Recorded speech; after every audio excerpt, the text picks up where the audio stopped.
কিছু রাষ্ট্র দাবিদার রাষ্ট্রে পরিণত করতে চায়। আমরা বাংলাদেশের বীর বাঙালি রক্ত দিয়ে দেশকে মুক্ত করেছি, রক্ত দিয়ে এই দেশ থেকে আমরা বাসা নিয়েছি। আমাদের সেই রক্তের বিনিময়ে বারবার আমাদের জীবন থেকে হারিয়ে যাচ্ছে সোনার ছেলেরা। কিন্তু আমাদের যে স্বপ্ন নিয়ে আমরা দীর্ঘদিন স্বাধীনতার 54 বছরের সংগ্রাম করে যাচ্ছি, এদেশের মেহনতি মানুষের মুক্তির জন্য, খেটে খাওয়া মানুষের অধিকারের জন্য, আজও আমরা সেই অধিকার বঞ্চিত।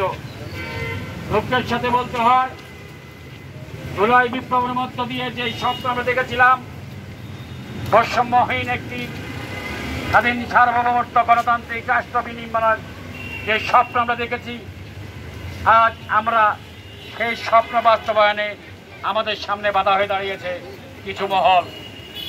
আমরা মনে করি এদেশের স্বাধীনতার যুদ্ধে 1952 সালের ভাষা আন্দোলনে, 90-এর স্বৈরাচার বিরোধী আন্দোলনে সকল আন্দোলন সংগ্রাম ছিল এদেশের মেহনতি মানুষের মুক্তির জন্য। আমাদের স্বপ্ন ছিল আমরা একটি স্বাধীন সার্বভৌমত্ব দেশ এবং গণতান্ত্রিক সুশাসন প্রতিষ্ঠা করব। কিন্তু স্বাধীনতার 54 বছরে যারাই ক্ষমতা আসে, জনগণকে তারা তাদের দাসত্ব কায়েমের জন্য বাধ্য করে। তারপরেও আমরা থেমে নেই। আমরা জানি আজ হোক কাল হোক এদেশের মেহনতি মানুষের মুক্তি আমরা করে ছাড়বো ইনশাআল্লাহ।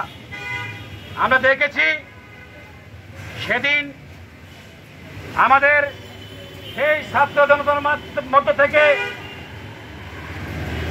ফেসিবাদের গুলির আঘাতে লুকিয়ে পড়লো আবু সাইদ, জীবন হারিয়েছে অনেক রিক্সার ড্রাইভার, ভ্যান ড্রাইভার, শ্রমিক, কৃষক, মেহনতি অনেক মানুষ তাদের তাজা প্রাণ বিসর্জন দিয়েছে এদেশের মেহনতি মানুষের মুক্তির জন্য, সার্বভৌমত্ব রক্ষার জন্য, গণতন্ত্রের জন্য।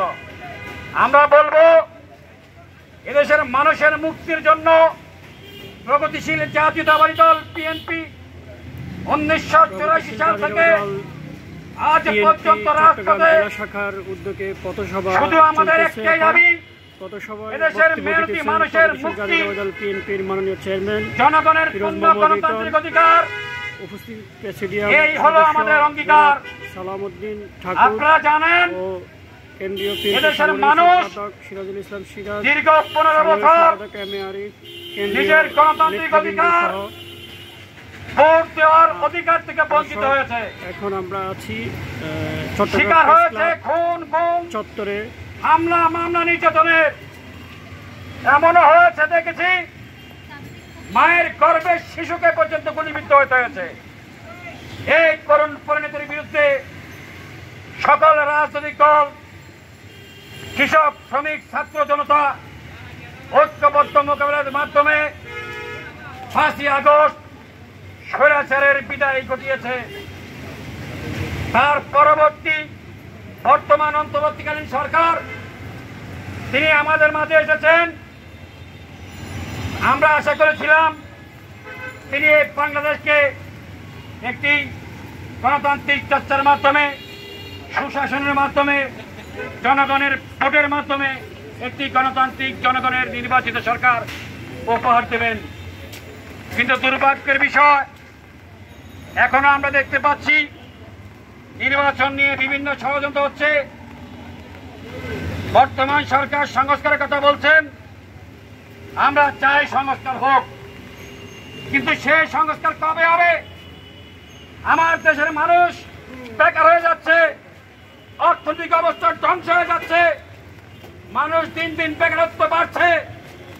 এই অবস্থা থেকে আমরা কি করে আমাদের সেই স্বপ্নের কাঙ্ক্ষিত গণতান্ত্রিক শাসন ব্যবস্থা প্রতিষ্ঠা করব? তাই আমি বলবো এই চট্টগ্রামবাসীর মাধ্যমে আপনারা সবাই ঐক্যবদ্ধ হন।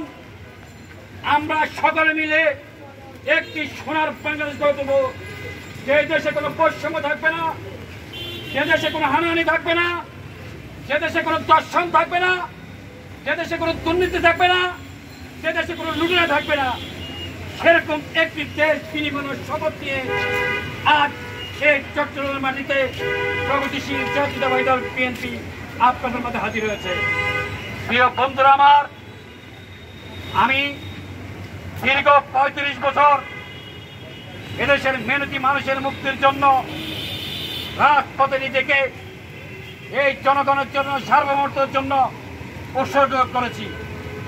আমি চাই এই 18 কোটি মানুষের অধিকার, আমি চাই এই 18 কোটি মানুষের নিরাপত্তা, আমি চাই এই 18 কোটি মানুষের বাসস্থান, আমি চাই শিশুদের শিশু ভাতা, আমি চাই বিদ্যুতের বৃদ্ধ ভাতা, আমি চাই বেকারদের বেকার ভাতা। এই সমস্ত দাবি প্রগতিশীল জাতীয়তাবাদী দল যেদিন আপনাদের নির্বাচনের মাধ্যমে ক্ষমতার শাসনের দায়িত্বভার পাবে, সেদিন অক্ষরে অক্ষরে কড়া কণ্ঠায় আপনাদের মাঝে বুঝিয়ে দেবেন ইনশাআল্লাহ। সংগ্রামী ভাইয়েরা আমার, দীর্ঘ পথ চলতে চলতে আজ আমি ক্লান্ত, কিন্তু দুঃখ হয় এদেশে অনেক কিছুর পরিবর্তন হয়েছে। এই সাধারণ কৃষক, শ্রমিক, রিক্সা ড্রাইভার, ভ্যান ড্রাইভার, এদের ভাগ্যের কোনো পরিবর্তন হয়নি। নতুন নতুন কুটিপতি জেগেছে, নতুন নতুন লুটেরা জেগেছে। সবাই জনগণকে মিথ্যা আশ্বাস দিয়ে জনগণকে বোকা বানিয়ে নিজেদের পকেট বাড়ি করে। আমার বিশ্বাস এদেশের মেহনতি জনতা সত্যিকারে সেই লুটেরাদের ছিন্নিত করে এদেশ থেকে চিরতরে বিদায় করবে এবং অবশ্যই এদেশকে সোনার বাংলায় রূপান্তরিত করবে। এই বলে আমি আমার বক্তব্য শেষ করলাম। খোদা হাফেজ। বাংলাদেশ জিন্দাবাদ। প্রগতিশীল জাতীয়তাবাদী দল বিএনপি জিন্দাবাদ। সকলকে ধন্যবাদ।